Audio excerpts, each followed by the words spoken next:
এই যে স্থাপনাটি দেখছেন বহু পুরনো একটি মন্দির।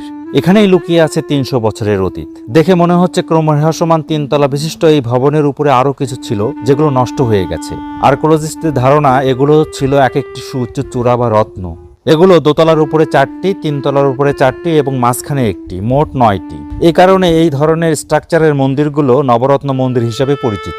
তবে ইন্টারেস্টিং বিষয় হচ্ছে এই মন্দিরটাই হচ্ছে বাংলাদেশের সর্ববৃহৎ নবরত্ন মন্দির। আমরা এসেছিলাম ঢাকা বগুড়া হাইওয়েতে সিরাজগঞ্জ রোড নামে পরিচিত হাটিকুমরুল মোড়ে। সেখান থেকে 4 কিলোমিটার উত্তর পূর্ব দিকে এই স্থাপনা বর্তমানে বাংলাদেশের প্রত্নতত্ত্ব অধিদপ্তরের আওতায় সংরক্ষিত। মন্দিরটিতে কোনো প্রকার শিলালিপি পাওয়া যায়নি, তাই এর নির্মাণ কাল নিয়ে ইতিহাসবিদদের মধ্যে কিছুটা মতভেদ রয়েছে। তবে বেশিরভাগ ইতিহাসবিদদের মতে নবাব মুর্শিদ কুলি খানের শাসনামলে এটি নির্মাণ করা হয়েছে। 1704 থেকে 1728 সালের মধ্যে রামনাথ ভাদুরী নামে একজন তহসিলদার এটি নির্মাণ করেছিলেন। আর এটার নির্মাণ কৌশলও ছিল দিনাজপুরের কান্তজিউ মন্দিরের আদলে। মন্দিরটি স্থায়ীভাবে দোল মঞ্চ নামে পরিচিত। মন্দিরে বর্তমানে কোনো ধরনের টেরাকোটার ফলক লক্ষ্য করা যায়নি, তবে স্থানীয়দের দাবি কিছু টেরাকোটার ফলক ছিল অতীতে, কালক্রমে সেগুলো নষ্ট হয়ে গেছে। অল্প কিছু চিত্রফলক ছিল, টেরাকোটা ছিল না। তারপরে ওগুলো এখন কি তুলে ফেলা হয়েছে না এমনিতে নষ্ট হয়ে গেছে, ক্ষয়ে গেছে।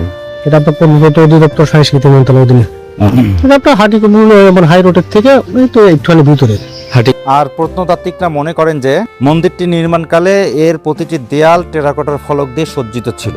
কালক্রমে এগুলো ক্ষয়প্রাপ্ত হয়ে নষ্ট হয়ে গেছে।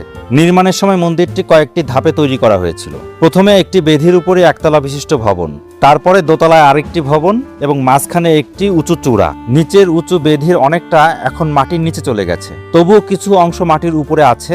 নিচতলায় 2টি বারান্দা বিশিষ্ট একটি গর্ভকক্ষ রয়েছে। বারান্দার বাহিরের দিকে 7টি এবং ভিতরের দিকে 5টি খিলানযুক্ত প্রবেশ পথ রয়েছে।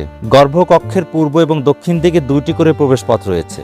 বর্তমানে এই মন্দিরে তেমন কোনো ধর্মীয় উপাসনা হয় না, তবে ইতিহাস ও ঐতিহ্যের অংশ হিসাবে এই নিদর্শনটি পর্যটকদের জন্য সংরক্ষণ করা হয়েছে।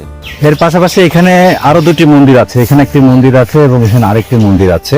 সুন্দর একটি সবুজ ক্যাম্পাসের মধ্যে এই মন্দিরের বর্তমান স্থাপনাটি বেশ দৃষ্টিনন্দন। পুরো ক্যাম্পাসটি ভেতরে ঘুরে দেখতে 20 থেকে 25 মিনিট সময় লাগবে, তাই যে কেউ অল্প সময়ের জন্য এখানে এসে ঘুরে যেতে পারে।